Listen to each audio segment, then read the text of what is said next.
जो देश का प्रधानमंत्री खुद को भगवान शिव से मिलाने की बात करता हो, डमरू लेके जुमलेबाज आज डमरूबाज हो गया। कल वो नागपुर में डमरूबाज हो गया, वो डमरू बजा रहा है। रात को 2 बजे जाइए, गहनों से लदे हुए जाइए, गहने भी नहीं बचेंगे, इज्जत भी नहीं बचेगी। उत्तर प्रदेश हो या पूरे देश में बेटियां कहीं नहीं सुरक्षित हैं, कहीं नहीं सुरक्षित। राम राज्य में 2 राज्य थे, रावण राज्य और राम राज्य एक साथ में थे। रावण राज्य में सुपर्णखा को खुली छूट थी, आप अपने पति का वरण कर सकती हो, लेकिन सीता इतनी बाहुबली जनक की कन्या थी, उसको छूट नहीं थी। उसको वर का चयन उसके माँ बाप के द्वारा हुआ कि नहीं, जो सीता के बराबर बलवान होगा, इस धनुष को तोड़ेगा, उसी के साथ शादी होगी। लेकिन सुपर्णखा जो है स्वतः अपने वर को चयन करने के लिए गई, वहाँ नाक कटवा लिया। तो औरतों को छोड़ देना, लड़कियों को छोड़ देना, रावण राज्य की परिकल्पना समझा जाए या राम राज्य की? मैं मोदी और प्रदेश में योगी, तो आप किस बात के लिए कहाँ क्या कह रहे हो? कौन सा सवाल ले आते हो बेफालतू का? अरे शिक्षा रोजगार। एक मिनट। बुद्ध विवेकानंद शिवाजी आज सभी हैरत में होंगे। सोने की चिड़िया कहलाया, फिर क्यों इतनी गैरत में होंगे। मदर टेरेसा ने इसी भारत में माँ का दर्जा पाया था।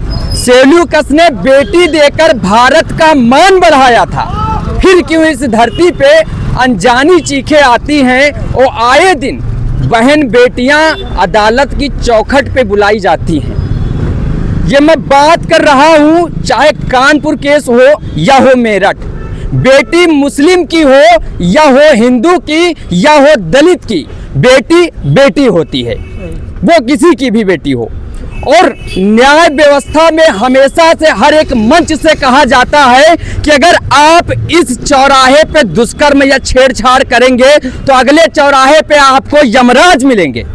दूसरी तरफ इस देश के गृह मंत्री अमित शाह जी कहते हैं कि उत्तर प्रदेश में बेटियां आधी रात में सुरक्षित हैं, वो भी आभूषणों के साथ। ये चाहे उत्तर प्रदेश की घटना हो या देश की घटना हो, बेटियां कहीं नहीं सुरक्षित हैं। न बेटियां स्कूल में सुरक्षित हैं, न कॉलेज में सुरक्षित हैं, न दिन के उजाले में सुरक्षित हैं, न रात के अंधेरे में सुरक्षित हैं, न हॉस्पिटल में सुरक्षित हैं, न अपने ही घर पे सुरक्षित हैं। मैं यहाँ पर बात करने के लिए हमारे साथ कुछ लोग मौजूद हैं। मैं बात करूँगा उन बेटियों की जो हवस का शिकार बन गई। मैं बात करूँगा उन बेटियों की जिनको अभी तक न्याय तक नहीं मिला।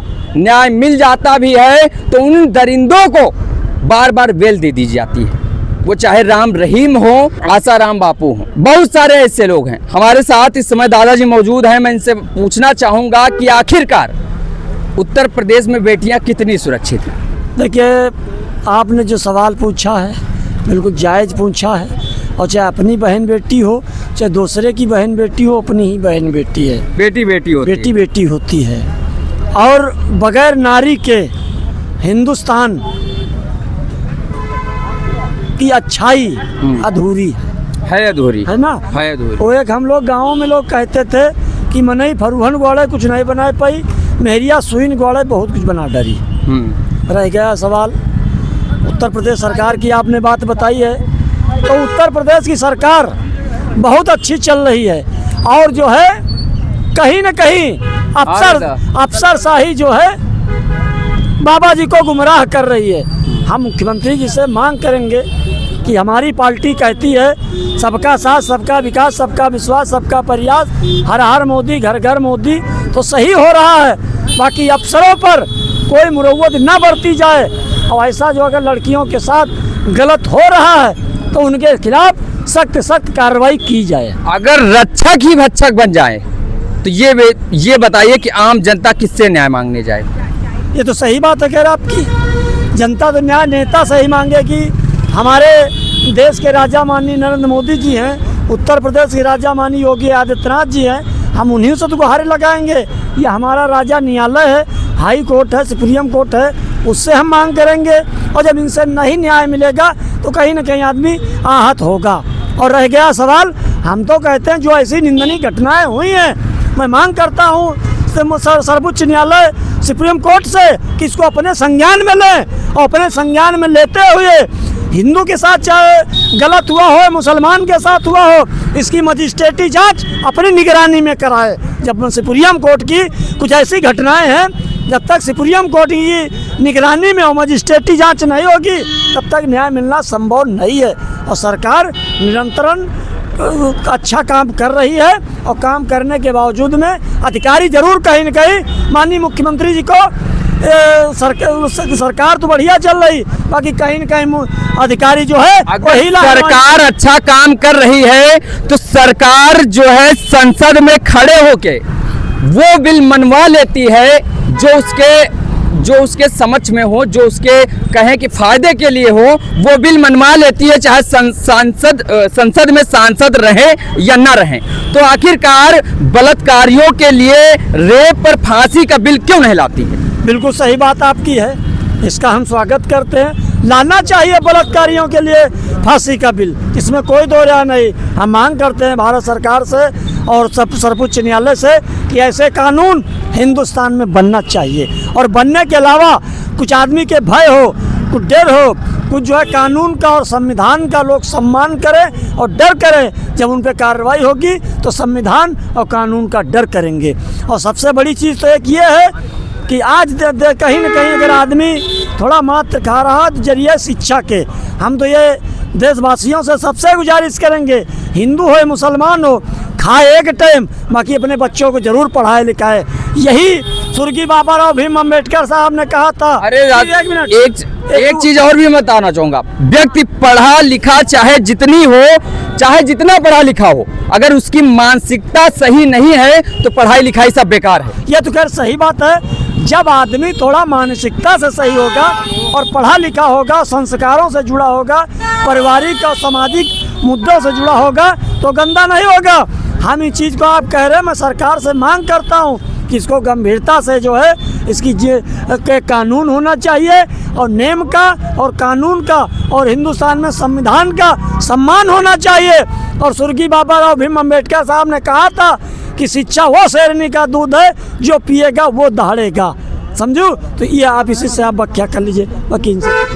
ये बताइए भैया कि ये तो इस उत्तर प्रदेश से लगा के देश में बात उत्तर प्रदेश की हो रही, तो उत्तर प्रदेश में बेटियां कितनी सुरक्षित हैं? उत्तर प्रदेश हो या पूरे देश में बेटियां कहीं नहीं सुरक्षित हैं। कहीं नहीं सुरक्षित, ये बात आपकी 100% सत्य है।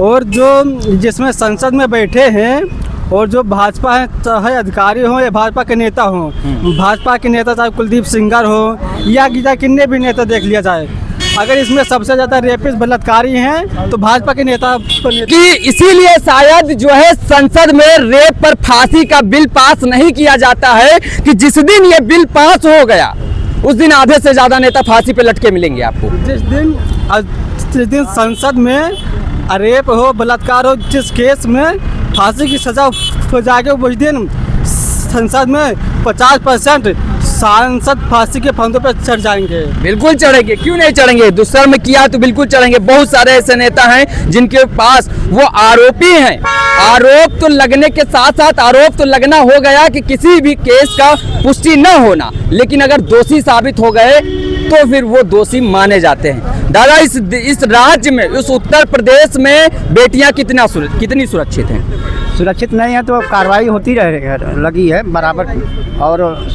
आदमी को कम से कम अपने शरीर को कंट्रोल करके चलना चाहिए कि इस तरह की नौबत ना हो कि आगे कार्रवाई करना पड़े। अगर जो है कानून अपना काम कर रही है तो आखिरकार जो है अभी तक कानपुर केस में उस 14 साल की बच्ची जो शौच के लिए बाहर निकली थी, उसको स्कॉर्पियो में घसीटकर उसके साथ 2 घंटे लगातार गैंग रेप हुआ और रक्षक ही भक्षक बना उसमें। तो ये बताइए दरोगा साहब कहाँ है अभी? देखिए वही तो हमने बता दिया कि आदमी जितने हैं चाहे लड़के हैं उनको कंट्रोल में अपने रहना पड़ेगा और रहना ही अच्छा है, लाना ही अच्छा है। हाँ, कंट्रोल रहना ही अच्छा है, कंट्रोल रहना ही अच्छा है।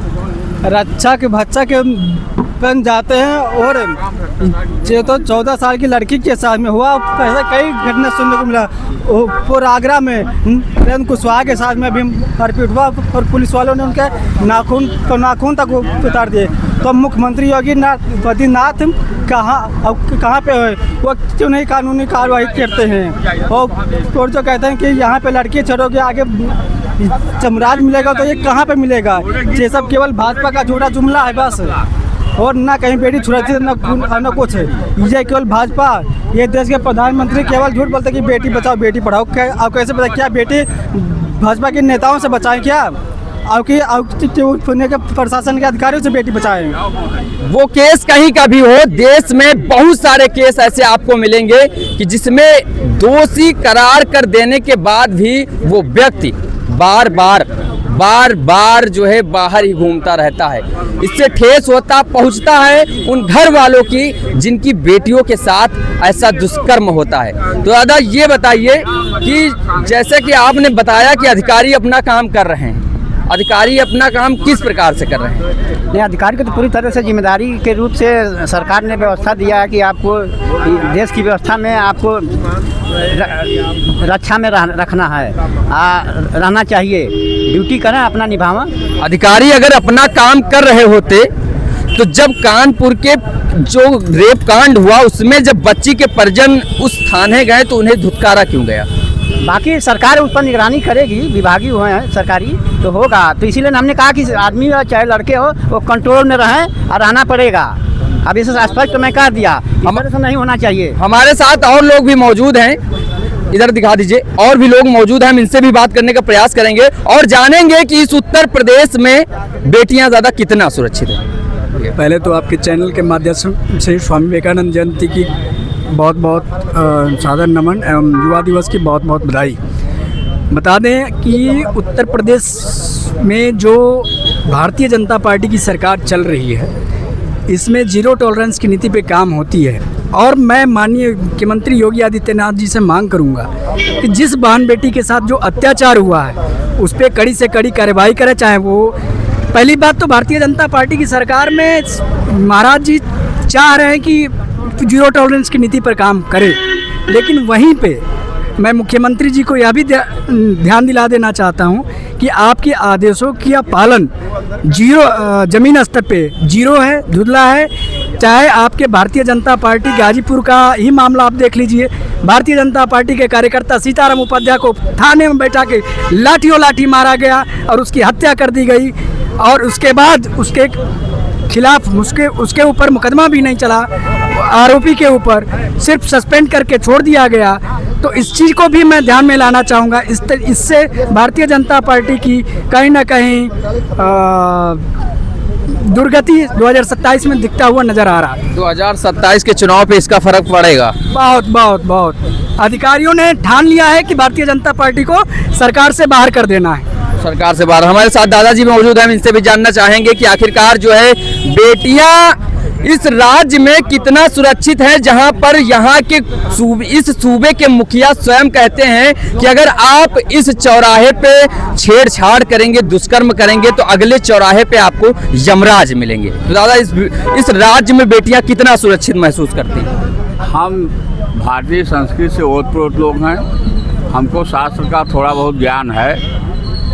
जितनी भी सरकारें हैं, हम सब की बात कर रहे हैं, वो शास्त्र मत के हिसाब से नहीं चल रही है। हमारे शास्त्र में कहा गया है, जिमि अतिवृष्टि बही चलई कियारी, तिमि स्वतंत्र भई बिगड़ही नारी।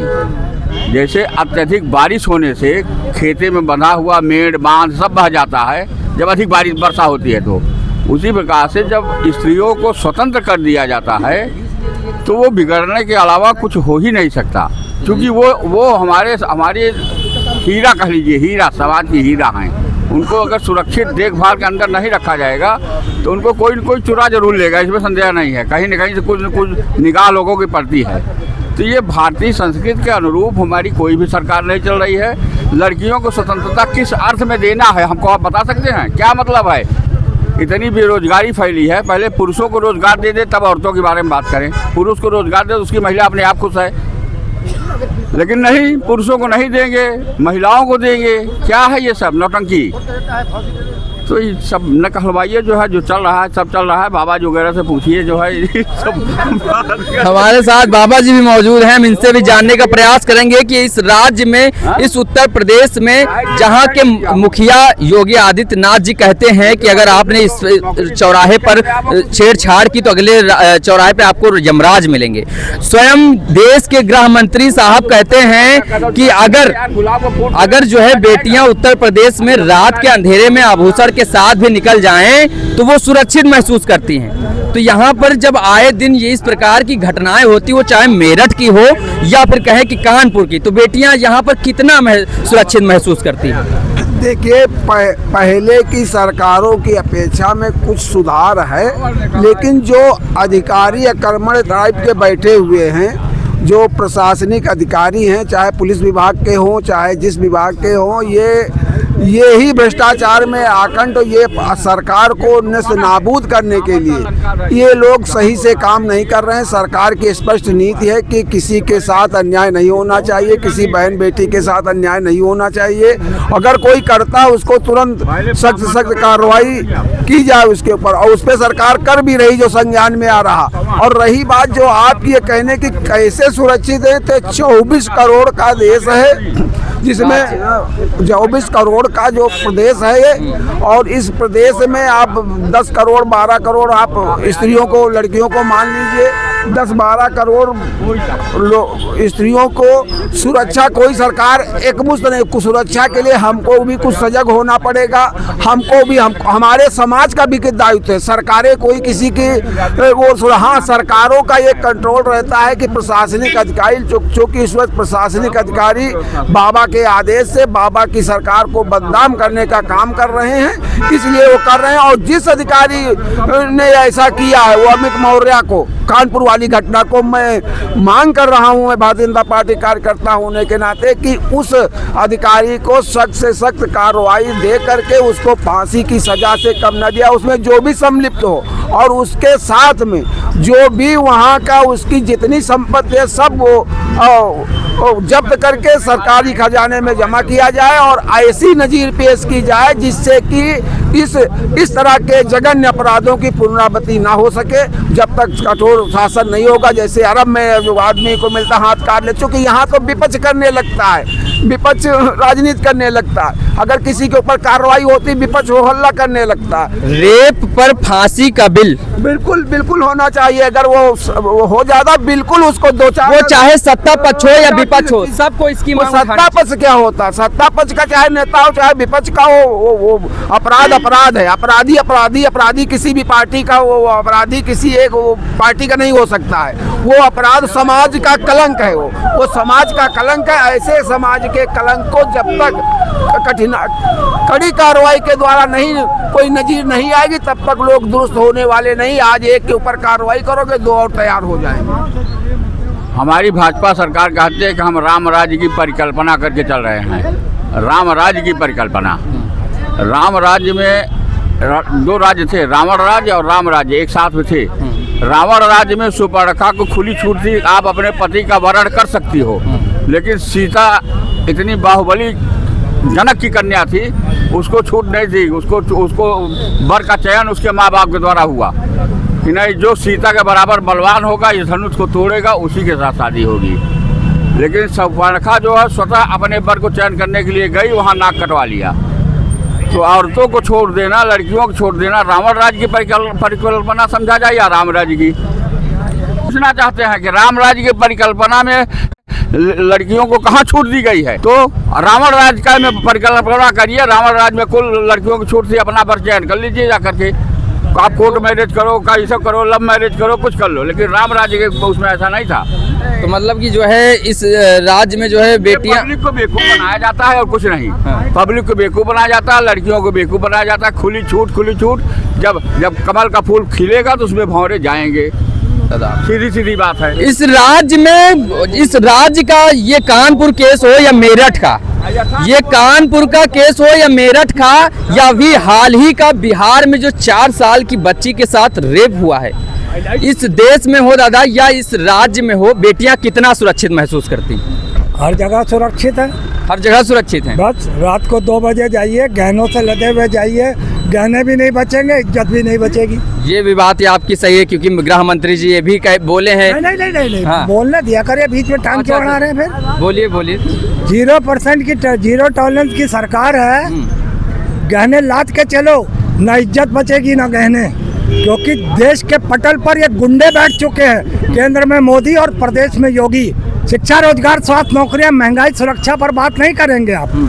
जो देश का प्रधानमंत्री खुद को भगवान शिव से मिलाने की बात करता हो, डमरू लेके, जुमलेबाज आज डमरूबाज हो गया। कल वो नागपुर में डमरूबाज हो गया, वो डमरू बजा रहा है। अरे सनातनियों कब जागोगे, कब जागोगे? ठाकुर और पंडित तुम्हारे ही देवी देवताओं का अपमान कर रहा है। वो खुद को शिव की जगह पे लाकर डमरू बजाते हुए अपना, ये भगवान कृष्ण का रोल है, तुम्हारे जैसे गद्दार का रोल नहीं है मोदी। वो चोर जल चोर का खेल नहीं है ये वो शिव भगवान है जिसने रचना रची है इस कायनात की। अरे दरिंदो, जो सत्ता पे बैठे दरिंदो, कुछ तो शर्म करो। अंधभक्तों, कुछ तो शर्म करो। पहले राम के नाम से, फिर हनुमान के नाम से, फिर वो केदारनाथ के नाम से, फिर ये अभी आपका चला, क्या चल रहा है आजकल? सोमनाथ। सोमनाथ किसका मंदिर है? भगवान शिव का। और शिव कौन है? जिन्होंने देश दुनिया की रचना की, विधाता है वो।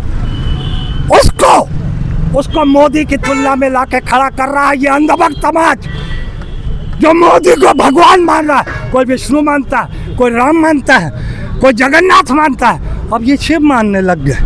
अरे भैया, तो फिर एक बात बताओ ना, मंदिरों में इन देवी देवताओं की तस्वीर क्यों है? देवियों में लगाओ मोदी की पत्नी की, और देवता में लगाओ दो देव मोदी की, और हर मंदिर में नाम बदल दो, बस तस्वीर मोदी की रखो। शिव का मंदिर हो तो मोदी, हनुमान का मंदिर हो तो मोदी, राम का मंदिर हो तो मोदी। ये चंपकलाल कौन है? अयोध्या का लूटने वाला, अयोध्या की जमीनों को, धार्मिक स्थलों को तोड़ के जमीनों का लूटने वाला। आज ये एक डकैत सोमनाथ मंदिर में पहुंच गया। वो कौन था? मोहम्मद गजनबी, मुझे मालूम नहीं, मगर हमारे देश का सारी संपत्ति, सारे खजाने, ये जो आपका ये होता हमारा ये देश का खजाना, वो लूट लिया। रिजर्व बैंक उसके खजाने लूट लिए, उसके सोने लूट लिए। आज देश मालूम है कैसे चल रहा है? देश डॉलर बेच के चल रहा है, मगर देश का प्रधानमंत्री एक लुटेरा प्रधानमंत्री। पहले राम मंदिर को लूटा, राम मंदिर की जमीनों को लूटा, अब सोमनाथ मंदिर को लूटने चला गया। मोहम्मद गजनबी ने तो कुछ नहीं लूटा था, इस अकेले ने पूरे देश को लूट लिया। उसने तो एक ही मंदिर लूटा था, इसने पूरे देश के ईमान को लूट लिया, इसने पूरे देश के धर्म को लूट लिया। ये वो दरिंदा देश के ऊपर बैठ चुका है। सनातनियों, ठाकुरों, पंडितों, कब जागोगे? कब तुम्हारी आत्मा जागेगी? तुम्हारा ये दरिंदा भगवान के रूप में आ गया है। ये दरिंदा नरेंद्र मोदी खुद को भगवान कहलाता है और तालियां बजाते हैं अंधभक्त। वाह वाह मेरे देशवासियों। और कुछ सवाल बस इतना था, जैसे हमारे साथ दादा भी थे, उन्होंने कहा, उनका साफ कहना था कि इस देश में राम राज लाने से पहले राम की नीति लाना होगा। राम की नीति जब आएगी, लोगों की मानसिकता बदलेगी, तब जाके यहाँ पर बेटियां सुरक्षित होंगी। और बेटियां यहाँ पर न तो योगी के कहने से सुरक्षित हैं, उत्तर प्रदेश के जो सूबे के मुखिया योगी आदित्यनाथ जी हैं, न उनके कहने से सुरक्षित हैं, न गृह मंत्री अमित शाह जी के कहने से सुरक्षित हैं। जब तक इस देश के नागरिक, इस देश के व्यक्ति अपने दिमाग की सोच नहीं बदलेंगे, तब तक बेटियां सुरक्षित नहीं रहेंगी। तो हमारे साथ भैया जी मौजूद है। दादा, आपने बहुत सही कहा, आपने सही कहा, बिल्कुल सही कहा। शब्द एक सवाल, हाँ, एक जवाब, थोड़ा बिल्कुल ये जो विचारधारा के हमारे पंडित जी अभी बोल रहे थे, दरअसल ये दूसरी विचारधारा के थे। आखिर इनका जमीर जागा। मैं इसके लिए इनको सल्यूट करता हूँ। इन्हें पता लगा कि अगर राम राज लाना हो तो रावण राज को समाप्त करना पड़ेगा। इसलिए देश और प्रदेश सभी जगह से भारतीय जनता पार्टी को नस्तो नाबूद करना पड़ेगा। ये राम की नहीं, रावण की सरकार बैठ चुकी है देश के पटल पर। बहुत सही कहा दादा आपने। जो है इस देश में इस देश की बात हो या इस राज्य की बात हो या किसी अन्य राज्य की बात हो, जब भी कभी भी बेटियों की बात आती है तब सभी मौन हो जाते हैं। वो व्यक्ति जो हर एक बार जो है हिंदुत्व के लिए अपना तिरंगा फहराने की बात करते हैं। हमारे साथ भैया भी मौजूद हैं, इनसे हम जानने का प्रयास करेंगे, क्योंकि प्रश्न एक उत्तर अनेक। प्रश्न वही बार बार मैं दोहराऊंगा कि आखिरकार इस राज्य में बेटियां कितना सुरक्षित महसूस करती हैं। ये महाराज जी की सरकार है और महाराज जी की सरकार में बेटियां, औरतें, महिलाएं सब बहुत अपने आप को सुरक्षित महसूस कर रही हैं। आप किसी महिला से जाके अगर ये सवाल पूछेंगे कि महिलाएं सुरक्षित हैं, तो बिल्कुल वो जवाब यही देंगे कि योगी जी की सरकार में ही महिलाएं सुरक्षित भी हैं। आपको क्या अभी भैया कह रहे थे कि राम राज्य की सरकार नहीं रावण की सरकार है, तो वही हमसे बता दें कि राम राज्य की सरकार फिर कौन सी थी। अगर महाराज जी की सरकार अगर राम राज्य की नहीं है, तो राम राज्य सरकार कौन सी है, जिसमें महिलाओं का बलात्कार हो, जिसमें महिलाओं को रोड से चलते महिलाओं को उठा लिया जाए, जिसमें अगर रोड से लड़कियां जाती हो कोचिंग तो वहां से उठा के उनका बलात्कार किया जाए। मतलब कि सपा की सरकार की मैं बात कर रहा हूँ। काम तो वही इस सरकार में भी होता है भैया। आप बताइए कहाँ कौन सी सरकार में। ये कानपुर वाला कांड आप बताएंगे। कानपुर वाला कांड 14 एक नाबालिग लड़की के साथ वहाँ पे बलात्कार, एक दरोगा खुद ही रक्षक भक्षक बना हुआ है, लेकिन उसकी जांच हो रही है। एक पत्रकार वहाँ पे पकड़ा गया है। पत्रकार नहीं, यूट्यूबर। यूं नहीं, वो पत्रकार। आप ये क्यों कह रहे हैं? वो खुद को कह रहा है कि हम पत्रकार हैं, तो आप कैसे कह सकते हैं कि यूट्यूबर हैं? देखो, जैसे कि आपने कहा कि जो है इस राज्य में बेटियां सुरक्षित हैं और इस राज्य सरकार में बेटियां सुरक्षित है, पिछली सरकार में नहीं थी। मैं आपसे ये कहना चाहूंगा, आप महिलाओं से, बेटियों से पूछिए कि अखिलेश की सरकार में महिलाएं सुरक्षित थी कि योगी जी महाराज जी की सरकार में महिलाएं सुरक्षित हैं। ये क्वेश्चन आप महिलाओं से करिए। रही बात अखिलेश की सरकार में महिलाएं बिल्कुल सुरक्षित नहीं थी, ना हो सकती हैं, वो खुद बलात्कारियों की सरकार है जी। तो महिलाएं, महाराज जी, देखिए कानपुर की बात है, तो कानपुर की घटना में वहाँ पे जांच हो रही है और जांच में जो भी पाया जाएगा, वो भाजपा का क्यों ना हो या फिर वो दरोगा है, चाहे कोई भी हो। आपकी बात से मैं सहमत हूँ। बिल्कुल।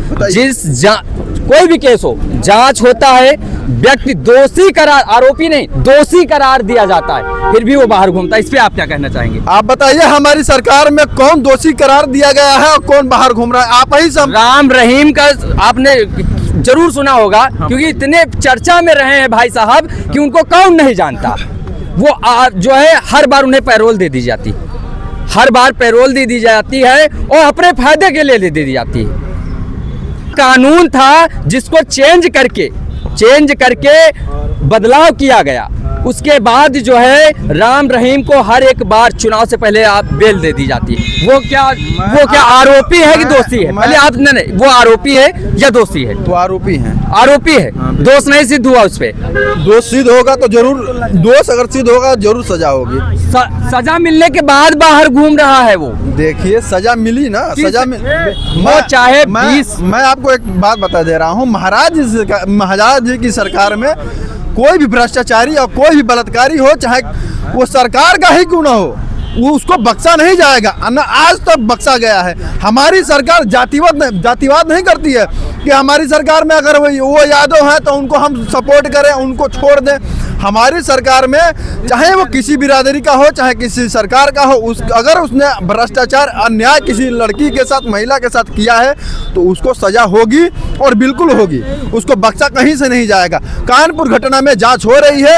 अगर वो मिल जाते हैं, कई टीमें लगी हुई हैं, अगर वो दरोगा जी मिल जाते हैं तो उन पर बुलडोजर भी चलेगा। ऐसा नहीं है कि हमारा बुलडोजर चेहरा देख के चलता है। हमारा बुलडोजर उस रफ्तार से चलता है कि चाहे वो भाजपा ही क्यों ना हो, उस पर भी बुलडोजर चलता है। सपा का क्यों ना हो, चाहे कोई भी हो, अगर वो भ्रष्टाचारी है तो बुलडोजर जरूर चलेगा। संसद में जो बिल पास कराना होता है, सरकार पास करा लेती है। वो संसद में सांसद मौजूद हो या ना हो, तो आखिरकार इस देश की संसद में इस बिल को रेप पर फांसी के बिल को पास कराना चाहिए कि नहीं कराना चाहिए? बिल्कुल कराना चाहिए। भैया से बात करिए, भैया से बात करिए, हम इसका जवाब दे रहे हैं। प्रश्न एक उत्तर अनेक में फिर वही प्रश्न कि बेटियां इस राज्य में कितना सुरक्षित महसूस करती हैं?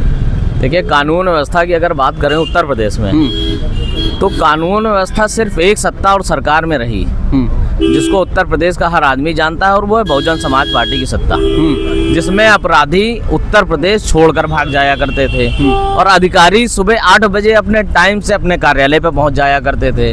अगर किसी थाना क्षेत्र में कोई घटना होती थी तो उस थाना क्षेत्र के डीएम, सीओ, एसपी, इंस्पेक्टर सब फौरन सस्पेंड होते थे।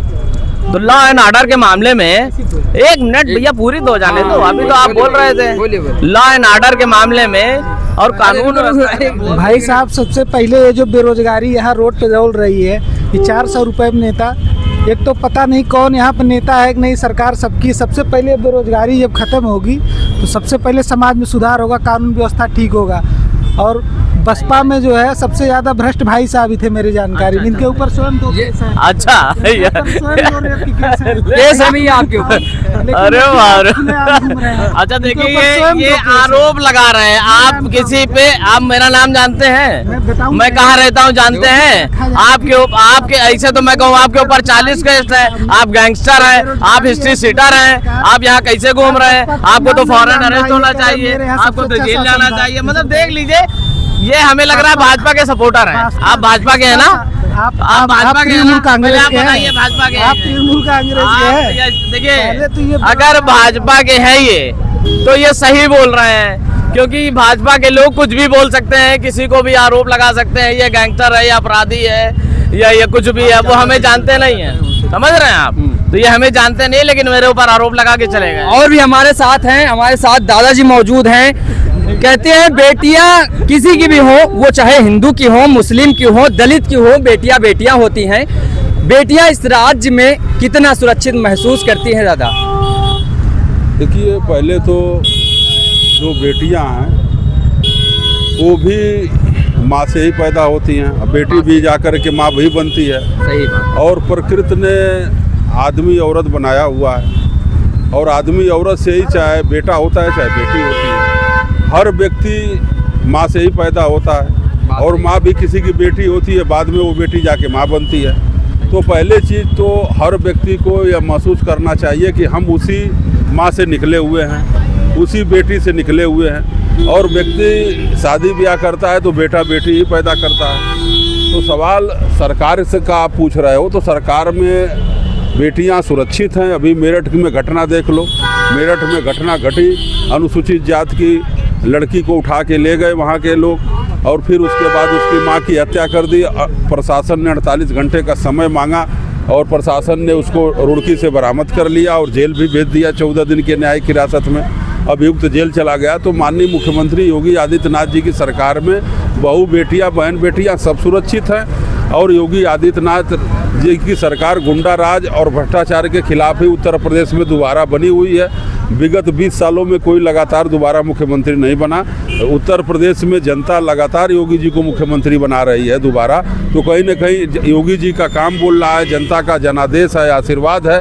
और जनता जनार्दन मेन होती है लोकतंत्र में, जनता कहीं की भी महान होती है, जनता आशीर्वाद देती है, जनता तय करती है। और सरकार और बनाना बिगाड़ना जनता का काम होता है। अगर सरकारें अच्छा काम करती है तो वही जनता बहुमत देती हैं, बाद में फिर वही जनता फिर वैसे ही हटा भी देती है। तो योगी आदित्यनाथ जी की सरकार में बहन बेटियां सुरक्षित हैं, और जो भी दुस्साहस करने का काम कर रहा है, जो भी घटना को अंजाम देने का काम कर रहा है, वो अपराधी किसी जात धर्म का हो, वो तुरंत पुलिस उसको गिरफ्तार कर रही है, तत्काल कार्रवाई हो रही है, और कानून अपना काम कर रहा है। ये नहीं है कि बहुत बड़ी वो जाति का है, चाहे बहुत बड़ी पार्टी का है, चाहे बहुत बड़े सरकार का व्यक्ति है तो उसको छोड़ा जाएगा, ऐसा कुछ नहीं है। और कोई भी लड़ाई झगड़ा, चाहे बलात्कार, चाहे हत्या होती है तो वो दो व्यक्तियों के बीच में होती है, दो जातियों के बीच में नहीं होती है। जाति रंग देना, सांप्रदायिक रंग देना, ये समाज में तनाव और माहौल खराब करता है। और समाज में अच्छे बुरे सभी लोग रहते हैं। गलत लोग ज़्यादा रहते हैं, अच्छे लोग कम रहते हैं। और जब गलती कोई करता है तो पूरा समाज दोषी होता है, इसलिए किसी समाज को दोषी नहीं कहना चाहिए। अगर दो व्यक्तियों का झगड़ा हुआ है तो उसमें निश्चित है कि पुलिस कानून अपना काम करेगी। और उत्तर प्रदेश में अभी सर पे चुनाव है 27 में, अगर माननीय मुख्यमंत्री जी 24 घंटा मॉनिटरिंग कर रहे हैं, अधिकारी भी काम कर रहे हैं। अगर कहीं भी, चाहे वो कानपुर हो चाहे मेरठ भी, कहीं भी कोई कृत्य करके देख ले वो बच नहीं पाएगा। मुख्यमंत्री जी किसी के हैं नहीं, और ये समझ लें उत्तर प्रदेश की 25 करोड़ जनता के हैं और जनता की रखवाली कर रहे हैं। और जनता जनार्दन होती है, जनता का आशीर्वाद माननीय मुख्यमंत्री जी के साथ है और मुख्यमंत्री जी का भरोसा जनता के ऊपर बना हुआ है। और कानून व्यवस्था ठीक है, अधिकारी भी ठीक है, देर आए दुरुस्त आए, कार्रवाई होती है लेकिन होती है। तो दादा एक छोटा सा सवाल हाँ और ना में, कि संसद में रेप पर फांसी का बिल पास होना चाहिए कि नहीं होना चाहिए? हाँ और ना में। बिल्कुल, संसद में रेप पर बिल फांसी होना चाहिए, बिल्कुल होना चाहिए। इसी वाणी के साथ मैं विराम लूंगा और मैं फिर पहली लाइन दोहराऊंगा कि बुद्ध विवेकानंद शिवाजी आज सभी हैरत में होंगे, सोने की चिड़िया कहलाया फिर क्यों इतनी गैरत में होंगे। तो इस राज्य में लोगों को कानून से ज्यादा अपनी मानसिकता बदलनी होगी। लोगों की मानसिकता जब बदलेगी तब जाके वो, चाहे बलात्कार हो, दुष्कर्म हो, किसी प्रकार का लड़ाई झगड़ा हो, सब उस मानसिकता पर निर्भर करता है कि आपकी जो है मानसिकता कैसी है। तो चलते हैं, मिलते हैं नेक्स्ट वीडियो में। जय हिंद, जय भारत दोस्तों।